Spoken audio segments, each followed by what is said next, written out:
Hello, everyone, and welcome back for another episode of Tellin Tuesdays with myself, Deirdre Ryan. I am a parent coach working one-on-one with clients in Cork City in person. I also work online, so anywhere in the world. I also host a range of talks and workshops, book clubs, support meetups, you name it. So if you're looking for support on your journey of parenting, please get in touch. So, for today's episode, I decided to talk about the sense of interoception. It's not one that's talked about as much, although you may start to hear a lot more about it in recent times, right? So, interoception is the sense of what's going on inside my body, right? So, interoception is like, oh, I feel hungry, my stomach's growling, let me get some food. Or, oh, my bladder's full, let me get to the bathroom. Or, I'm feeling tired. It's these senses of what's going on inside of us. Now, outside of the hunger or thirst or tired, it also helps to us to understand what's going on inside of us and with our emotions, right? So if we really want to get a sense of what is going on inside of my body, my body is constantly communicating with me, constantly. Now, we may not be paying attention. We may not have been taught how to pay attention. We actually maybe have been taught how not to pay attention, right? To bypass our own personal signals. And that's a category I tend to fall into. I don't have a great sense of interoception. So often what I'm talking about on Truth Telling Tuesdays, what I become passionate about is the stuff I struggle with, right? So, and without that ability to really feel what's going on inside of my body, I'm not aware of how to best support myself, right? And even when I was younger, I am highly empathic, which makes me an excellent coach. But no one taught me directly what was mine and what was theirs, and how to work with what my feeling is and what my feelings mean for me. What's going on? Why is my body feeling a particular way for me? Right? And it's really, really, really central to being able to do the work we spoke of last week on self-compassion, or even the work we spoke a few weeks ago maybe on the apologizing, right? Taking responsibility, understanding, right? When we are in touch with ourselves and we know what's going on inside of our body, we're listening. We're listening to ourselves. Right? It is crucial to listen to ourselves because we are constantly communicating with ourselves, and it will give us all the information we need to know, oh, well, I'm feeling a bit overwhelmed, right? I'm feeling my heart racing. I'm feeling a bit nervous, right? You're starting to feel, oh, maybe my tongue is getting a bit numb, or maybe my fingers are a bit numb. Oh, I know what that means for me. And then I can support myself, right? It can either re-regulate my nervous system, or it can take some space or time for myself, or get some rest, or say no to things that aren't serving me, right? So again, I feel like this ability, this interoception, this ability to be able to listen to what our body is communicating with us, I really believe it's like crucial. It's the found work for doing all the work of humaning, honestly, and parenting is humaning. So all of that work that we want to do as parents, right? We want to be able to feel into ourselves, see what's going on with ourselves, support ourselves in whatever way it is we need in order to then be present for our children, support our children, in order to be able to lead with empathy, right? And able to calm ourselves so that our children can co-regulate with us, right? All of these little cues are being picked up with this sense of interoception. So, as I said, I struggle with that. I struggle with that sense. I learned to turn off a lot of my cues and just do it. I was I was very, very good at being a people pleaser, very able to tune into other people and their needs, and to meet those needs for other people, right? But in order to do that, I often had to turn off my own. So here I am, 45, parenting for 13 years, and still working on it, still learning. No shade or no shame on that, right? That's just how it is. And the best thing I can do is keep practicing and learning and sharing, because that helps my child to understand how to do it themselves, right? Never too late to do something differently. Well, I believe with everything, when we know better, we do better. And that's it, right? If there's any shame or guilt involved, we can't do better, right? So it's like, oh, cool. If you've never heard of interoception, or if maybe you're not so tuned into your body or what's going on, or maybe you've learned to turn off those signals, that for safety, it's often I needed to fit in, so I turned it off and did for other people, right? So there's no shame. We don't want to put any shame on this or any panic or any guilt, because that will stop our next steps, right? So what I wanted to share was something called a body diary that I learned in a class that I'm attending with Roisin Kenny here in Cork City. She's a fantastic art therapist and mindfulness coach, and I'm doing a mindfulness, not a coach, a mindfulness teacher, I want to say.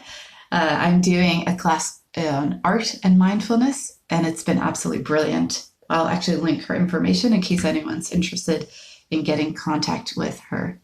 So she taught me this skill, this little idea here. It's called a body diary. So the first step, you just start to draw. Notice my artistic nature. You draw just an outline of a body, whatever. Half the times I do them, they just look like a gingerbread person, right? So you just draw an outline of a body, right? And what we're going to do, and you can do this, we're going to do a short one here today together for just 1 minute, but you can do it before you do any kind of meditation, or after a meditation, or before and after, to see what has changed in your body. Again, this is a practice of just tuning into your body, just listening, just paying attention, no judgment, no story, none of it. Just tuning in and feeling your body, right? Just paying attention. That's all. So, yeah, you can do it anytime.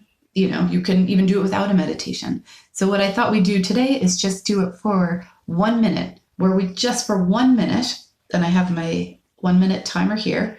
We're just going to tune in and see what's going on inside of our body, right? It's as simple as that. And there's no right or wrong in this. Every body is different, right? Everyone tunes in differently. It's just creating a space to tune in and listen, right? So you can see I have my 1 minute timer. On another side, timers are fantastic for anyone who's visual or who doesn't like bells or buzzers, or may have challenges with transitions or different things. Or I have different ones. This one is 15 minutes. I use that for my own silent practices. I have 1 minute, I have 5 minutes, lots of them for different reasons, for different things. If you're interested, I can also link. I get them at Art by the Lee over by the Wilton Roundabout. So they have lots of educational materials there. That's a total aside, but that's what I'm using anyway for now. This is a 1 minute timer. Okay, so I've drawn out my outline of the body. For 1 minute, I'm going to check in. Then I've got some colors here next to me, and I'm just going to, whatever comes. Again, no story.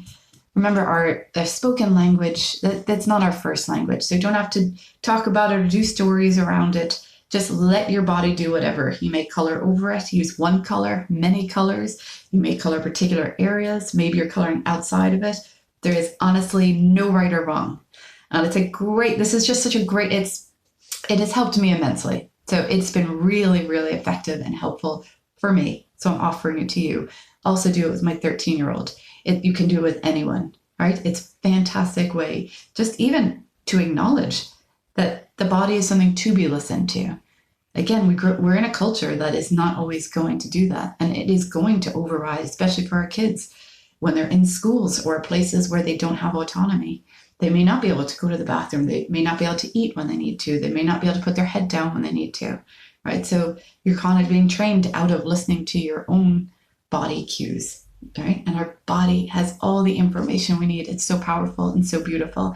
I've lived so much of my life disconnected from it, and I know how important it is to be in the body and stay connected and listen, right? So I am going to have a little bell here. It's my own little singing bell. I'm going to give a little ding. I'm going to flip the timer, and for 1 minute, if you want to join me, you can just tune into your body. Even if you're not drawing, just tune into your body. And then if you want, you can do some scribbling onto the body. It's, again, just practice. So here we go.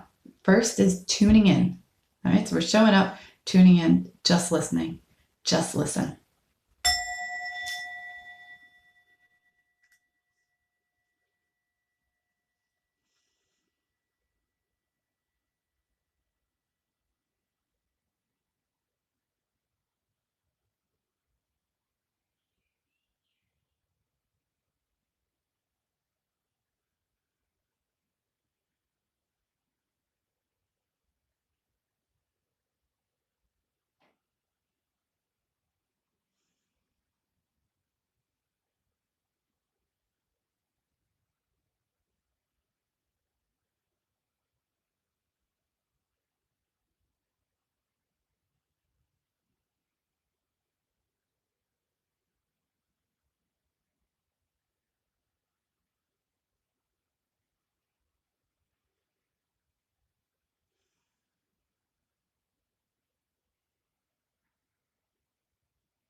Okay, so get an idea. That's just how I'm doing it right now. It's always different, right? I won't even go into the story of why those colors. It just feels, oh, I feel heard. I feel heard. I feel like I took a minute out of my day to listen to me and listen to my body. It's an amazing body that is doing all of it, is getting me around, is showing up, is being here, present with you today, being present with myself, and being present with my child and all the children I work with and all the adults I work with. It is such a powerful, powerful, powerful gift. So this is just one idea. There are many ways of practicing. I just think it's, for me, it has worked really well. I love, yeah, I love the holding of it, even drawing of the person. I just love the honoring and the holding of it. So there is an idea for you to practice just tuning in and listening to yourself. And the more we do this, the more able we'll be able to do it without consciously trying in a moment when we maybe are having a hard time or our kids having a hard time. We might notice our rate increasing. We might notice a tightness in our muscles. And we'll know then, like, oh, I hear you. I hear you. And we'll know what to do and be able to use the three components of self-compassion, which we talked about, right? But all of this starts with listening to ourselves and tuning in. And when we do this, we teach our children how to do this, right? By doing it ourselves. Like everything else, that is how they learn. Anyway, thank you so much for listening. I hope you have a magnificent week of tuning into your beautiful and unique and loving body that wants to communicate with you, wants to listen. Imagine like a child who's just trying to get your attention. Our body wants us to listen as well. So until next week, keep tuning into yourselves and keep living in your truth. Lots of love. Bye for now.